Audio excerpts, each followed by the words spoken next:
Hey everybody, this is Paul Dosky, and I am the host of Everything Horror. I just wanted to do a quick introduction here about what the podcast is going to be about, along with my lovely girlfriend, who is also going to participate in helping me with the podcast as well, which she will introduce herself to let you guys know what also you're going to expect. Hi, everybody. I'm Tessa Baker. We're going to be talking about various different elements of horror and the reasons why we like them, and everything down to our favorite movies, to our favorite games, and figurines. Even if we have a favorite horror character that turned into like a toy or like the pop figures or whatever, why we love to collect them kind of thing. So yeah, that's pretty much a little bit of a taste of what we're going to be talking about. So let's get down to it. So how did we get into horror? I don't know if you would like to start off, Tessa, or if you would like me to. It's up to you. I was introduced to the horror genre at a very young age. Movies like Nightmare on Elm Street, Child's Play were introduced into my childhood, and where most kids would be afraid of that sort of thing, I actually enjoyed it. Was kind of intrigued by the whole thing. So I guess my way of being introduced into horror was at a young age, and it just carried on from there on. Alright, well, mine would have to be, well, first we're to say that there is an age difference between me and her, and she is actually older than me by 2 years, so she might know something a little bit more than me, because that 2 year difference could be because she saw something more than me or whatever. But anyway, so I got first introduced to horror by none other than the classic, and I want to say this, that it is one of my favorites, but one of the scenes that really gets me going, which somebody can correct me too if you are listening to this, but it's got to be Bram Stoker's Dracula. The scene where I want to say the girl is on the table and there's also a werewolf with the vampire thing going on. But as time goes on, I actually really got into Tales from the Crypt, which was a TV series, one of my favorites, alongside Tales from the Dark Side.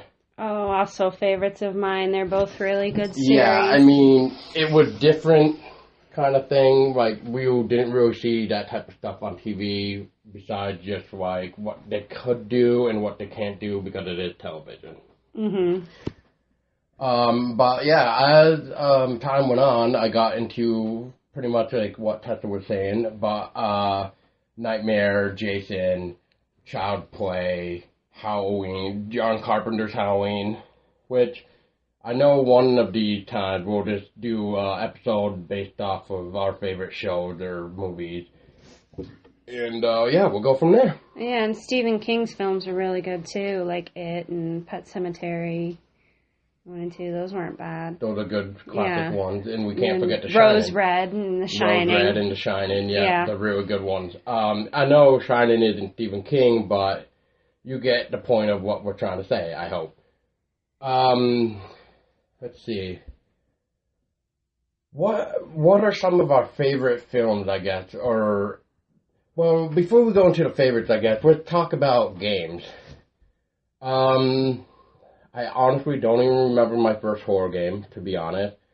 Oh boy. Do you even remember what your first horror game was? I would have to say that mine were the Resident Evils, actually. Oh, yeah. I don't know if that was my first, though. Yeah, Resident Evils were definitely my first experience of the horror genre in video gaming. One in particular I found myself playing over and over again was Resident Evil Code Veronica X. And that's where Claire Redfield gets taken to this, what was it? I think it was a Russian like encampment base, like where they experiment on people and... We're talking Code Veronica? Oh, man. Yeah. To be honest, that's where I first saw the Tyrant. What's really interesting that you bring up Code Veronica X is Code Veronica X actually bored the hell out of me. I finished it, but it was, I don't know, it just didn't really catch my attention. But one of my favorite Resident Evils at the time was Resident Evil 2 with Leon. And I'm trying to remember who else.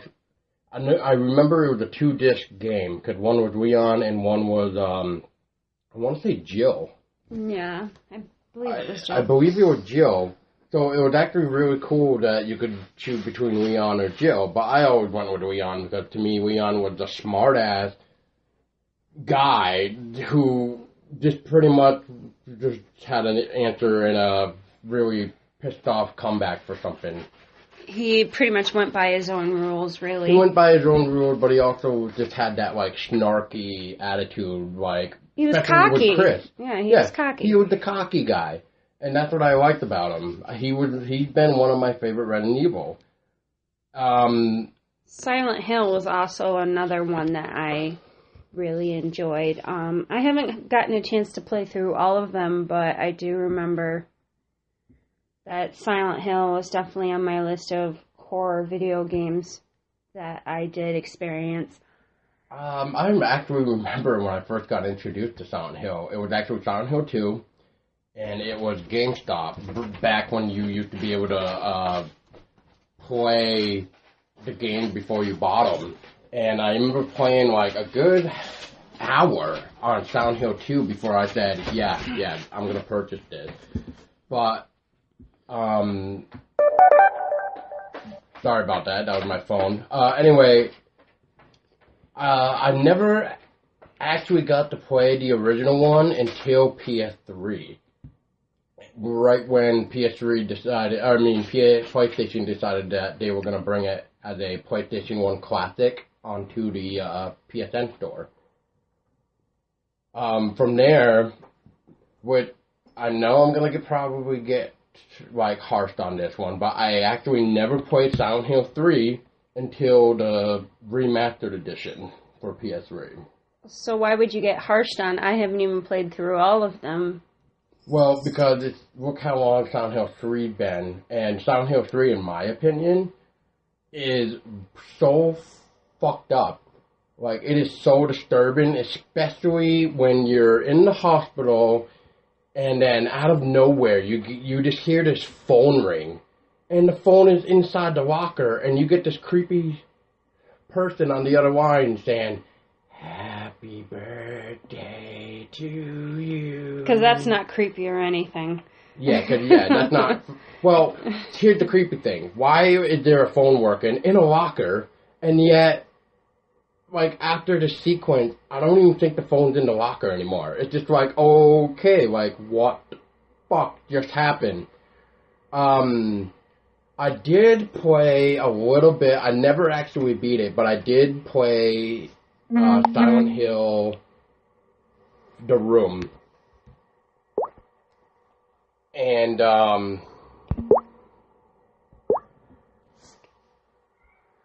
that was a weird game, especially when you get locked in your own fucking apartment, and then there's a goddamn hole in the wall in the bathroom. Mm-hmm. The enemies in that kind of pissed me off, because they never died. They just got, I'm going to say, knocked out, and then they would just rise back from the dead and come back at you. So I kind of just said, fuck that. I actually had another buddy, which hopefully I can bring on the podcast sometime in the future. But anyway, me and him, we actually got to the point where if we had a Silent Hill game, we would not play it until me and him were together. Because we wanted to take turns and experience it ourselves, because we liked the whole puzzle idea. And like, if one of us couldn't figure out a certain part, then we would hand off the controller to whoever, and they would try to go for it, and that's about it. Shattered Memories came out, which that was for Wii and PlayStation 2. Unfortunately, I never got a chance to play it. do have a Wii and PlayStation 2 at the time, but I could never find it. But I did do some research on it, and it sounded really interesting. I don't know if you've ever heard of that, Silent Hill Shattered Memories. I've heard of it, yes. I haven't gotten a chance to play it, but I have heard of it.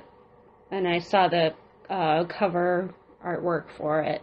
Yeah, with the girl on the swing set, frozen. Yeah. Yeah. How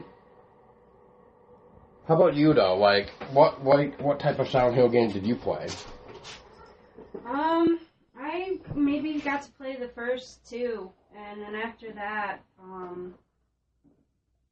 haven't really gotten a chance to finish playing the rest. But, Did you ever beat number 2 for Silent Hill? I can't even remember if I did or not, to be honest. But changing up gears a little bit, there are some horror games where I have been known to jump due to the jump scares. One of those in which my amazing boyfriend introduced me to was Until Dawn. I watched him play a little bit of that myself, and then I played it, and I didn't know what to think of it because you didn't know what was going on at the time. What was going on at the time and what you were being chased by, and and then come to find out there's multiple elements going on, one in which the actual real danger is a Wendigo. I would be careful for people who haven't played it. I mean, because it is only exclusive to PlayStation, but yeah, just be careful of how you say things, I guess. You don't want to give too much away. But, anyway, Wendigos, yes. Do you know what Wendigos are?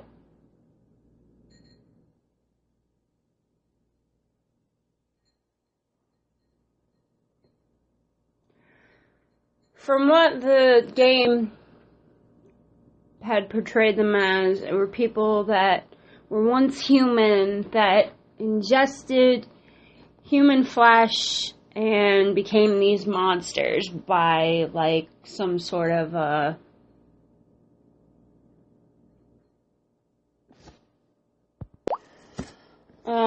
Wendigos are actually portrayed in Native American mythology as the monsters, I guess, of their culture, more or less. And Wendigos were said to be once human people who were turned by eating other human beings. Yeah.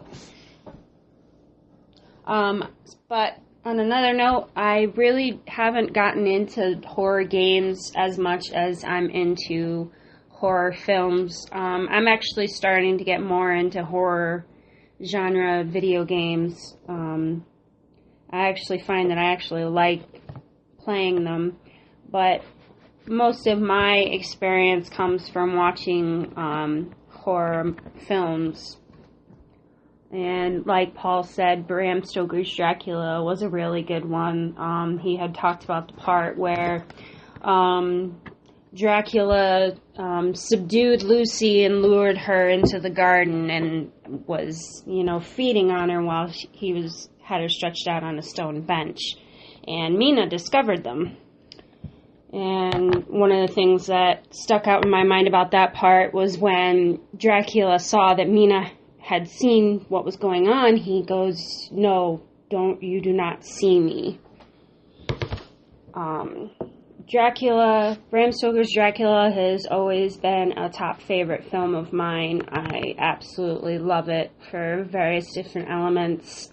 The darkness, the beauty of it, the love story that's entangled in it. The fact that a love like Dracula's and his betrothed, which is reborn as Mina, is able to withstand time, and I thought it was beautiful. It's one of the reasons why I love it so much. The Shining was also a very good film. We actually watched that the other night we were feeling a little nostalgic. We were going through and finding ourselves quoting various parts of the movies, like the infamous Red Rum. Red Rum. Red Rum. Red Rum. And then the whole, Here's Johnny. not just that, but what he fucking wrote on, like, I don't know, what would it say, like 300 pages? Oh, all work and no play makes Jack a dull boy. Yes. Yeah. And he essentially wrote this into, like, a whole, like, format that so it looked Of like a a book. But it was the same Same phrasing thing over and over. But yes, all the pages pretty much got formatted as a book. So since you said you are into more movies and games, then what would you classify as one of your favorites besides, like, Bram Stoker Dracula? What about anything else, like John Carpenter's The Thing, or like what? I do like John Carpenter's work. I liked his work with The Thing. I thought that was pretty brilliant. Having this alien creature frozen on Earth and have these humans find it and presume it an artifact, and the thing melts out of the ice, comes to life, and it takes over, copies the human host, and except for various things like it can't copy like fillings or piercings or anything like that. Anything that isn't organic. Now, the other night, or about a week or so ago, I remember mentioning the remake, which, if I remember right, you said you'd never seen it before. Yeah, which we watched it. Yeah. And in comparison between the remake and the original, I would still go with the original. I like the original far better. But the remake did do some clever, purpose. Yeah. It did do its purpose as a remake, remake. I mean, they didn't kill it, like, I'm not even going to go into it full detail, but fucking a good example would be like John Carpenter's Halloween to Rob Zombie's Halloween. Oh boy. Let's not get Paul started on that. Oh God. Rob Zombie's rendition of Halloween to John Carpenter's Halloween. Oh boy. But yeah, so we about you? What do you think we should mention? What we haven't talked about yet? We were talking about John Carpenter films. I actually like John Carpenter's vampire movies, like John Carpenter's Vampires and John Carpenter's Los Muertos. I thought they were really good. The fact that they used John Bon Jovi in the second one, I thought was kind of interesting. What's the second one called again? That was the last one. Los Muertos. Los Muertos, yeah. Yeah, and that's the one where they used John Bon Jovi, and I thought that was pretty neat. Like there's certain elements that I like about certain horror films that kind of draws me in. Does it have a good plot? You know, are they using good, actors? Does it have like elements like Dracula, for instance, like where I had spoken about, the darkness and the beauty of it and the love story and all that jazz. All that jazz. And I look for a lot of different things that I, like Nightmare on Elm Street. I've seen every single film, even the remade ones. The remade ones, I don't particularly care for the remake of Nightmare on Elm Street, the first one. You're talking New Nightmare, Wes Craven's New Nightmare. You don't care for that one? I don't care for that one, but I'm also talking about the remake of Nightmare on Elm Street, where they used a different actor, the actor that they used in Watchmen as Rorschach. I much prefer the classic Robert Englund. I think he's the perfect Freddy. Nobody else can beat his acting. He is Freddy Krueger. Which, I'm going to stop you for right there, but before I even forget, for people who are listening to this who haven't heard, but Robert Englund actually, when he went and saw New Nightmare in theaters, he actually got up and left.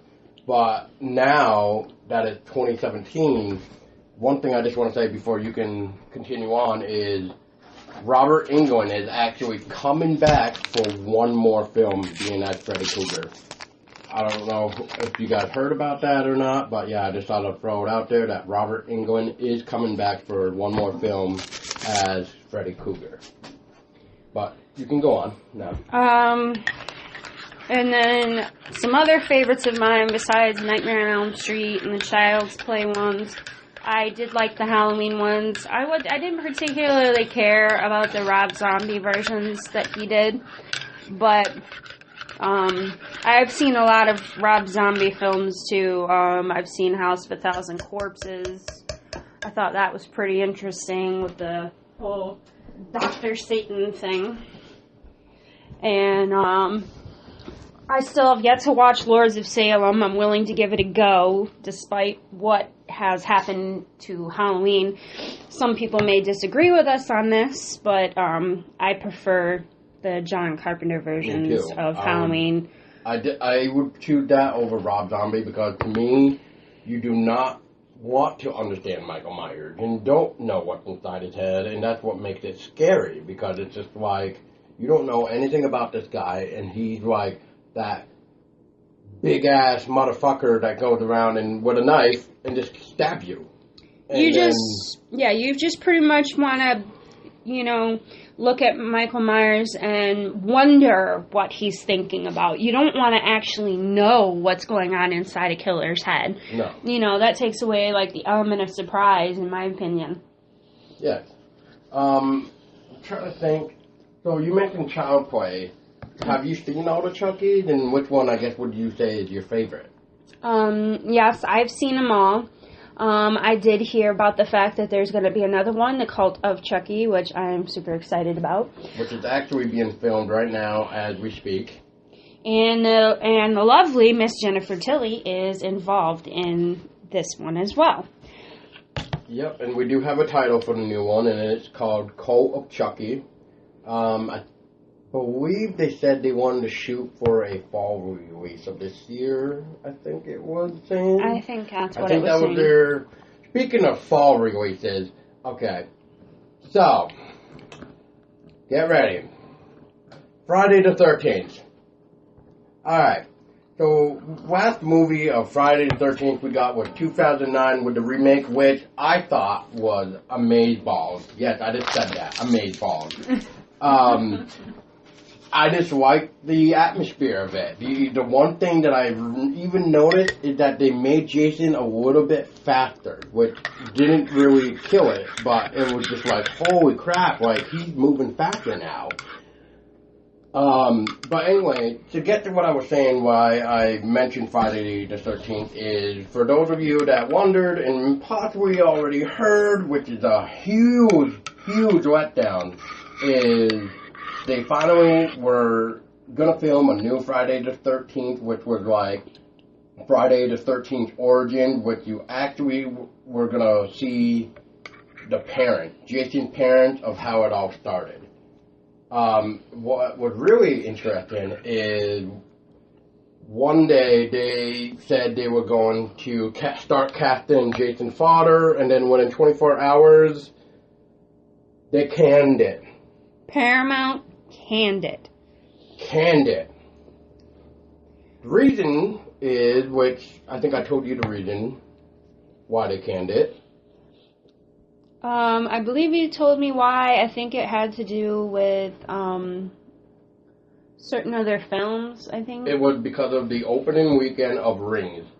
Because of Rings, with, Rings, what's your face coming out of you from the freaking Samara TV. Coming out of the television after you watch the videotape and you have 7 days. You die, blah, blah, you blah. die, yeah, blah, blah, anyway, so because of how bad Rings did in opening weekend, they decided to can Friday the 13th Origins and possibly World War Z 2, which, from what I hear now, it's actually not technically canned, because I guess they might have found somebody else to take World War II. Or World War Z 2, my bad. So, if somebody... But for our fellow Jason Voorhees fanatics, like my boyfriend, this is a huge letdown. The film has been stopped in its tracks. Who knows now when we're going to see another Friday the 13th? Yes, I know a lot of people say it needs to stay dead, but with the way they were going to go with this new one, I think it had potential. But they didn't really do an origin story for Jason Voorhees, but like we had watched earlier, Texas Chainsaw Massacre, the beginning, did an origin story for Leatherface, showing us how Leatherface came to be. Showed us his mother, how he was conceived inside the slaughterhouse. How he was abandoned, how he became like this sadistic maniac, all this stuff. All of these elements, and they did a movie for Leatherface. And, I was actually excited about the fact that they were going to do a film of origins for Jason Voorhees, because he is another one that I like. Which, I'm going to have to now look this up, though, but I do remember, I want to say it was 2014, 2015, when I believe I heard talk about another Texas Chainsaw, but it wasn't going to be called Texas Chainsaw. It was going to just be called Leatherface. Did you hear anything about that? I think I did hear a little bit something about that through the grapevine, but I would probably look it up to confirm it. Well, the reason why I'm saying Leatherface is because I want to say, and here we go with video games again, The Evil Within. Everybody, I don't know about you guys, but that should have been the next Resident Evil after Resident Evil 4. That was just pure awesome. I love Shinji Mikami's work. I just love how he directs horror games. And I really just wish he would keep going with that genre to help revive the genre, because survival horror is becoming horrible. But anyway, before I get really off track, but anyway, when I was playing The Evil Within, near the end, you're like in a subway station. And down one of the subway tunnels, there's actually a poster, and that, I believe, says Leatherface. It's an actual real poster because, there's actually news about a real movie called Leatherface, which I thought that was kind of ironic. Speaking of survival horror and all that jazz, we just got that new Resident Evil 7 Biohazard that completely went on a new turn of Resident Evil franchise. It went from third person to first person. I know you just recently beat it, Tessa, and I just recently beat it a couple times, especially on Madhouse, but what is your opinion on Resident Evil 7? I think that they changed it dramatically from the traditional Resident Evil. There were some elements about it that I did like, but there were other elements that I didn't particularly care for. I didn't like the fact that how slow they made it for you to reload your gun, and how much faster they made the bosses. They didn't really give you enough time to reload in certain instances. Another thing I didn't like was the fact that how they changed Chris Redfield's character. That was probably one of my biggest peeves, was the traditional Chris Redfield that we're used to seeing in examples like Resident Evil 5 and Resident Evil 6. He was the same person. He was the same character. You get into Resident Evil 7, they completely changed him over, facially reconstructed his entire character. It's not even the same. So that kind of threw me off. The only indication that it was Chris Redfield was when they said his name. And then I was just like, wow. But we don't really know for sure if it was Chris Redfield, though. For all we know, they just said Redfield to kind of be like, oh. But then they might, they might call him, Mike Redfield instead of Chris or some shit, because, But we only know of the two Redfields, Chris and Claire Redfield, brother and sister. We don't know of, another Redfield, but I do understand where you're coming from, until we actually confirm it, I guess. But that would be my pet peeve if that were really the case and that were Chris.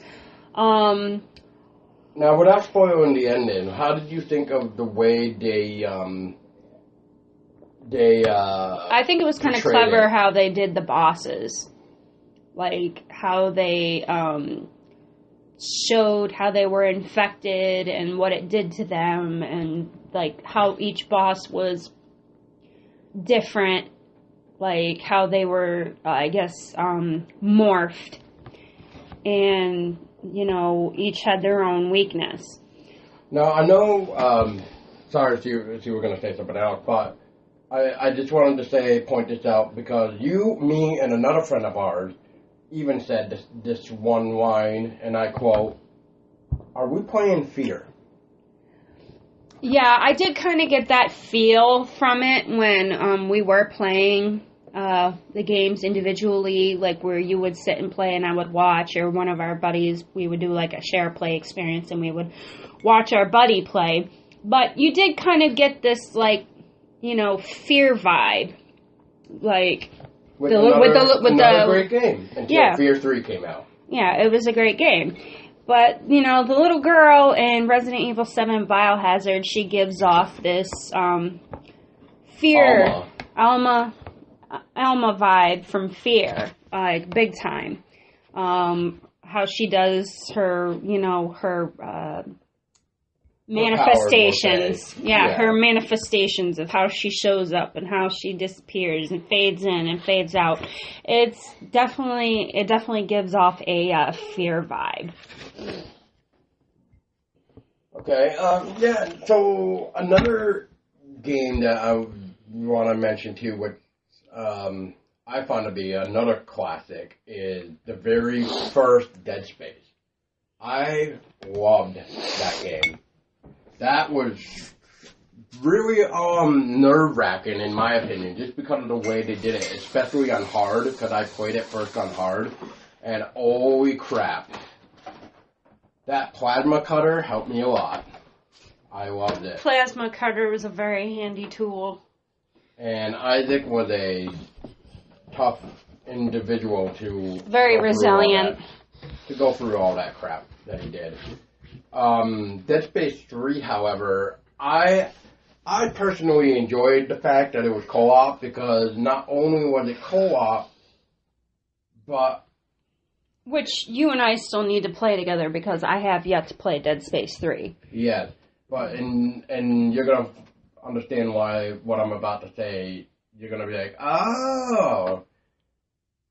But we'll have your fill on Dead Space 2, because I believe you played some too. But anyway, Dead Space 3. I like the fact that it was co-op, because you played as Isaac and your partner, which I'm having a brain fart on your partner's name right now, but I just like the fact that, like, on single player, you get these, what do I want to say, this weird time where your partner would, like, see something. And like a vision. More or less. I see, that's the thing. I don't know if it's really a vision. It's almost like if he's really seeing it kind of thing. So maybe like a hallucination in a way. But, like, you know, your partner will see it, and then I just like, hey, dude, are you okay? Like, what did you just see? There's nothing there kind of thing. And then what I really like about it is that the only way you know the story of these hallucinations with the partner is if you play with another person. If you play single player, you cannot access your partner's stories without another player. Mm-hmm. And I won't lie, but I remember playing as the partner with another friend for the first time, and I'm just like, dude. Like, and this is real life. This isn't even in the game, but I'm just like, dude, do you see this fucking shit? And my friend thinks I'm going crazy now because he doesn't see what I'm seeing. And I just remember, like, this fucking nutcracker staring at me. Like, this big-ass nutcracker. And I'm like, dude, you don't see this nutcracker facing me right now. And he's like, dude, no, you're on crack or something. Yeah. So I actually like Dead Space 3 with that. But it didn't do well, which I'm really sad about, because the DLC that they had for Dead Space 3 was awesome. They brought in this new moon creature that would have been probably the start of a powerful game if they were to have gone that route with the Moon Creature, which, if you've never played Dead Space 3, you probably have to play the DLC as well. But I had fun with my Dead Spaces. I've played every single one of them, including the weird one there, Extraction or something like that, and then there's another minigame one. But how about your take on Dead Space? I'd have to say that probably my favorite Dead Space, like you said, was the first Dead Space. I liked Isaac's character. I thought he was very resilient with everything that he had to go through, all the monsters he had to face. The plasma cutter would probably have to be my favorite, like, tool, I guess you could say. I did play Dead Space 2 a little bit, but that was on PC. I wasn't able to get fully into it because the game servers kept crashing when I was trying to play it, which is an unfortunate thing that sometimes does happen when we are playing a video game, whether on PC or on system. There is a system crash or like an error or whatever. Anyways, but I do have to agree with Paul. The first Dead Space was good. It was by far the best Dead Space out of all of them that I've been able to play. I'm actually looking forward to actually playing the other two fully, all the way through. I have quite a few horror games on my list that I have yet to play or to finish that I really need to get done. What are they? Well, I'm working on my second playthrough of Resident Evil 7 Biohazard because I'm working on trying to get the collectibles and the Mr. Everywhere bobblehead thingies. I'm also considering doing a stream on Twitch for a friend of ours who also started streaming some of hers last night, and she ran into some hiccups and needed some help, so I told her that I would probably stream some for her on Twitch. So she Wait, by the way, if you're listening to this and you know who we're talking about, Bree. Anyway, yeah, this is for you. Yeah. Bree is, she's an amazing female gamer. She's a great friend. Very great streamer. I like how she interacts with her community. Yeah, she's very interactive with, her community, as Paul says. If you guys get a chance, I would go on Twitch and look up Bree, BRI 43K. So BRI 43K. And I promise you, she will stream just about anything, actually. She loves Outlast, though, which we'll get to in a minute. But, yeah, I would recommend her. Another great friend of ours is Sky High Gaming 28, which... He does a mix of everything as well, but he's more into, like, Tom Clancy's Rainbow Six. He does more of, like first-person shooters. She's not really... he is not really... really big into horror gaming, but until I came into his friendship, where I started suggesting, like, oh, hey, dude, like 7 Days to Die, for instance. 7 Days to Die, which we're on, like, day 59, and I'm still surprised we're still alive, even. But no, I actually, since we'd already talked about it, but Until Dawn, I actually suggested that game to him, and I remember watching him stream it, and at the end of the day, when he finally beat the game, he actually messaged me, and he goes, dude, I'm so glad you suggested this game. This game was amazing. And I had to agree. I mean, I don't know how much anybody's familiar with that game, but that game had gone to hell and back for 10 years now. That game had been changed so much. I don't know if you actually noticed, Tessa, but did you know that Until Dawn was originally supposed to be for PlayStation Move on the PS3 and first person? Mm-mm. No, I did not know that. Yep. So what you actually saw now is the redone version, as you can see It's now. a revision of it, Yeah, which, wow. Yeah, I was pretty impressed with the graphics and the playthrough myself. And the therapist, oh my god, I loved him. I actually really enjoyed it, and the elements of the game were on point, right down to the jump scares. You did have timing commands to where you had so much time to do something, and you had to hit the right. You had to like mash the buttons correctly, and if you didn't do it just right, you would die, or events would be altered. The game is based on you can either kill everybody off or you can save them. Yeah. It's really your story, or I should say your cinema, because it almost acts like a TV show or a movie depending on how you look at it.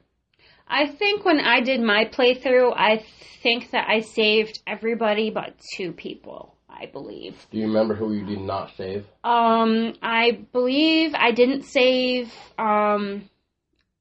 I think it was the blonde. Is that Ashley? That would be Ashley. I didn't save Ashley, and I didn't save Emily. I actually shot Emily in the head, not only because I thought that she might have been able to be infected by the Wendigo, which I learned you cannot be infected. Right? Yeah, she was a bitch. She had it coming. Yeah. So I shot her in the head. So that was my fault. Oops. You know, oops. But Ashley, that was more of an accident. I didn't do my mashup buttons and my timing. Pretty much like what you were saying. Yeah, and the events were altered, and she died. I wasn't able to get to her in time.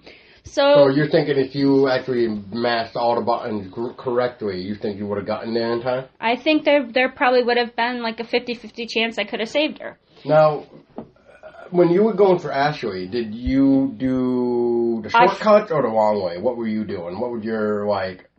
I was doing the shortcuts, but where I screwed up was I was supposed to jump on a rock to jump across the creek or the river or whatever, and I actually missed the rock and fell into the river, and that was my mistake. That's where the events got altered, because I made that one fatal mistake that cost Ashley her life.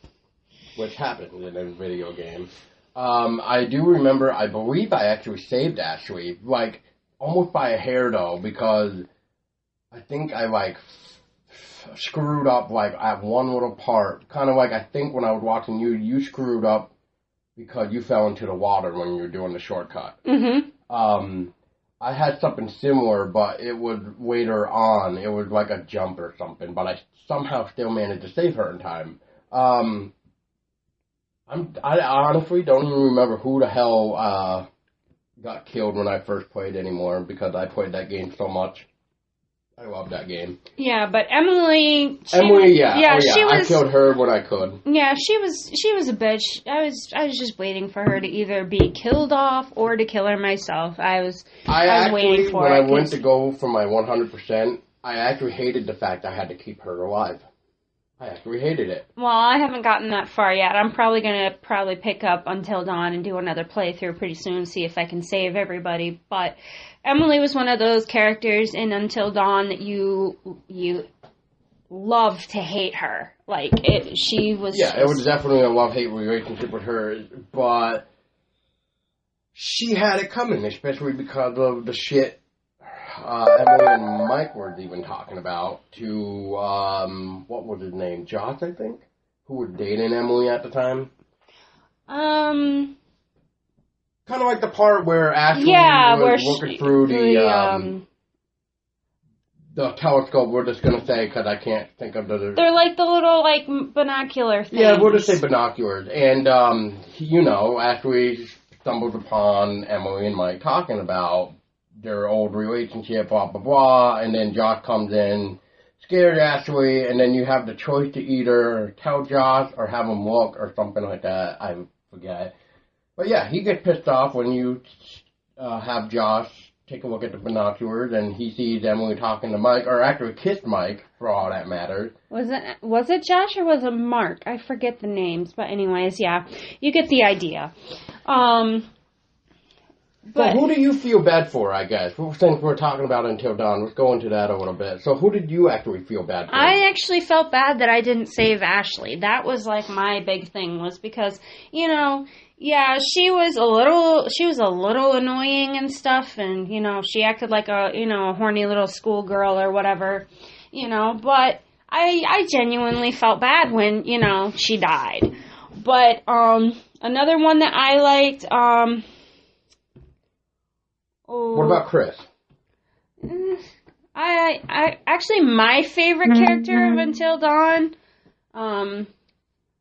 that I'm glad I actually was able to save her, was Sam. Sam was my favorite. I enjoyed playing her. She was a great character. She also looks like an actress. I think her name was like Hayden Panettiere or something like that. Anyways, But you guys feel free to comment our mistakes of names or whatever. This is just like this is a rough podcast. Yeah, we're kind of diving into this one. We're experimenting because we want to try to do something different with hobbies. And this one, I like the idea of a podcast where you can mention something and hopefully agree with others or disagree. It's just fun.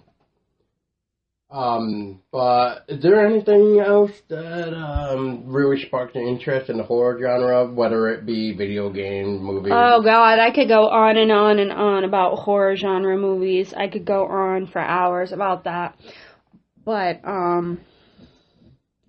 so like I said with horror genre video games, I'm still experimenting. I haven't really played horror video games as much as I've obviously watched horror films, but I'm actually going to be getting into more horror games. Like one of the ones that you showed me I was kind of interested in trying was Layers of Fear. You mind talking a little bit about that and what you liked about it? And I like the atmosphere of it.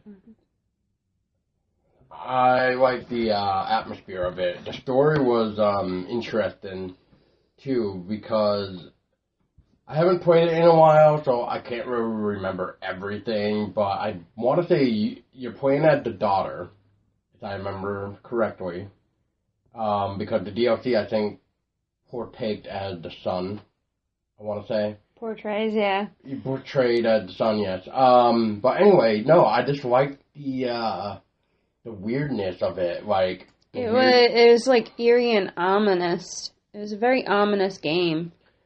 I just can't get over the amount of twists and turns in the game, along with the graphics. Like, I mean, I just remember walking down the hallway to, like, you know, you just opened up the door walking down the hallway to a dead end, and then you turn around and it's like the whole goddamn house moved on you. It's like, what the hell? So it is indeed a game that plays tricks on your mind. Yes. As well as your eyes. Yes. And the puzzles in it are interesting. What you have to do to solve certain things. I did like the puzzles. Which Silent Hill did a really good job with puzzles. I just remember replaying Silent Hill 2 just the beginning alone because it was just so fun with the puzzles, especially with the clock, the grandfather clock in Silent Hill 2. That was just fun. But what was I gonna say? Oh, Outlast. You were mentioning to me you started that, but you never finished it. Yeah, I started Outlast. I never finished it. That's another game that I'm probably going to. That's actually on my list of games that I'm going to play through and finish. First time ever that I actually seen game playthrough of Outlast. I thought, holy shit! It's gory. From what I saw, there's a lot of blood. It's gory. There's jump scares. You can't, you have to hide, you can't kill your enemies. Yeah, you don't have a combat You basically, there's no combat system. You have to run, you have to hide, and if they catch you, they kill you, game over. Which, do you know anything about the DLC called Whistleblower? Did you hear anything about that I one? heard about it, but I don't know a lot about it. I actually am going to research that. But I wouldn't research it. I would actually wait till you actually get done with the main game before you go into the DLC. Well, obviously I'm going to do that, but what I'm saying is I don't really know a lot about Whistleblower because, like I said, I haven't really gotten a chance to play through Outlast and beat it. But I do know that you do have to run and hide from your assailants. You can't fight them. There's no combat system. And I've seen people playing this game. They hide in lockers. They hide under beds. They hide wherever they can hide. Yeah, I played the main game and the DLC, and I know I'm not going to try to give away anything because you haven't played it yet, but I will say I loved Whistleblower. Like, I actually thought it was much more gorier than the main game itself. Huh. Yeah, if you can believe that. That's very interesting. One other thing that doesn't really spoil anything, but I will say is, hopefully you don't have children with Eddie. And that's what I'm going to leave it as for you. Yeah. In the game, ooh, scary. Speaking of Outlast, you and me actually sat down and played the demo for Outlast 2. Oh, yes, we did. Holy crap. We actually made a YouTube video for that, where Paul had made a video for it, and I guest hosted, or whatever I guess you want to put it. Pretty much what she's doing right now. She helped me talk about the game while I played it. And commented on it and such. We actually both played through the demo of Outlast 2, and I thought that was pretty interesting. It looks very promising. And once again, they went to your private parts. I don't know what it is about the private parts, but once again, goddamn private parts get mammered. They get mammered or chopped up into tiny pieces. Chopped up because like shovel to the crotch. It's just no fun. It's no bueno. I don't think it was a shovel. It was like a freaking mallet, like a spiked mallet or something like that. Maybe like a scythe. I don't even remember anymore. I don't know. It was something big and awful and nasty. Awful, and that's just the perfect way to end a demo. Yeah. Although there was one particular monster that I saw in the demo that I really just kept my eyes on, and I was very cautious around, and it was the tongue monster. It was the tongue monster with the multiple arms, I want to say. She had multiple extremities, whatever. Yeah. Yeah, yeah. The tongue monster, yeah, she looks real nasty and not somebody you want to play with. I know I don't want to play with her. I was very cautious in the demo when I was going around her and stuff. Wait, if you guys get a chance, and I don't know if it's still even available to download, but if you guys do get a chance, I would recommend playing the demo for Outlast 2. Worth it. Resident Evil 7 demo, I believe you can still get, because I don't think that those ever really go away. Oh, speaking of the Resident Evil 7 demo, what I liked about the demo for Resident Evil 7 was how they took like this little mini game where in order for you to obtain the dirty coin that you end up carrying over into the main game is you have to find all of these murder mysteries. All these murder mysteries that are children, I believe. Children or their people or something like that. But there's various different murder mysteries scattered throughout the entire Baker family house. And you have to find them. It's kind of like a little riddle game per se. Like, I thought it was pretty clever and I liked it. And kind of like how you had to take the hatchet and you had to hit the picture with the, I want to say woman with the cover over her like head. a sheet over her head. Yeah, you had to do that. And you'd hear like this creepy ass like giggle like of a child, which I thought I thought that little, like, mini game thing for the demo, I thought that was pretty neat. Like... Oh.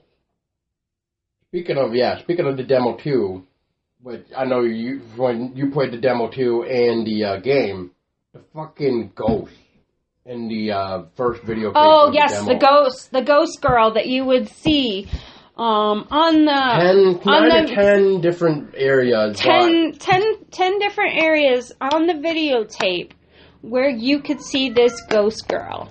And if you guys can hear the cat, that's our cat, Merlin. He wants to say a few words, I think. What do you want to say, Merlin? No? You don't want to chat? No? Okay. Yeah. But yeah, you were saying, babe. Yeah, but that was, like, you had to, like, watch for her on the videotape. I know we played through it a couple of times where we were actually really, really looking for her and see where she would pop up, because there were 10 different locations where she could pop up, and there were times where she just didn't show up at all, and we were just kind of like, okay, did we do something wrong? You know, do we need to go back and play it again? You know, blah, blah, blah, blah, blah. So we searched that up about this ghost girl on the tape, which... She's actually one of the victims in the murder mystery. She's one of the victims, but if you don't see her in the tape, you need to keep playing until you see her, because that triggered one of the murders, which, like she was saying before, which involved murders of children, which I believe she was a child. Because there's a door up in the attic that you have to solve all the murder mysteries to unlock it to obtain the dirty coin. Yes.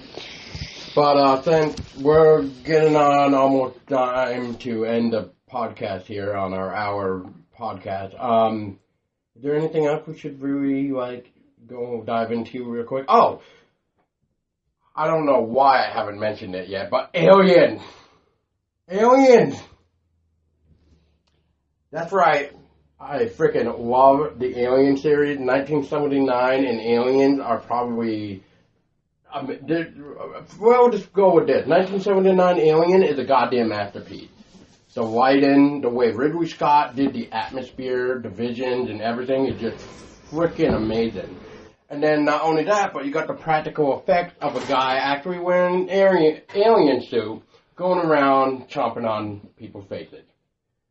Yeah, pretty much taking the little mouth of the alien and essentially, pardon my French, skull fucking. Go fucking, yeah. What was I gonna say too? I'm surprised you haven't mentioned the Friday the 13th video game. I was gonna save that for another time, but yeah. We can cover it. We can cover that another time. For those of you that may have not heard or have heard, yes, there was a Kickstarter that